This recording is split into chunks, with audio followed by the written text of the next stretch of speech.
বসিরহাটে উদ্ধার হওয়া দুটি তাজা বোমা নিষ্ক্রিয় করল বম ডিসপোজাল দপ্তর।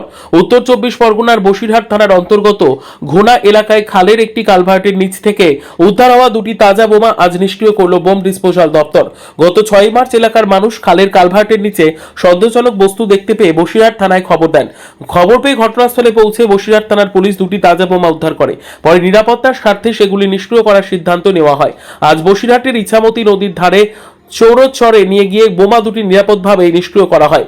ঘটনাস্থলে উপস্থিত ছিলেন বোম ডিসপোজাল দপ্তরের আধিকারিকরা। বসিরহাট থানার পুলিশ, অ্যাম্বুলেন্স, ফায়ার ব্রিগেড এবং চিকিৎসকরা পুরো প্রক্রিয়াটি কড়া নিরাপত্তার মধ্যে দিয়ে সম্পন্ন হয়।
গাড়িতে কেটে যাচ্ছে, দেখেন একটা গাড়িতে তো নেই তেমন।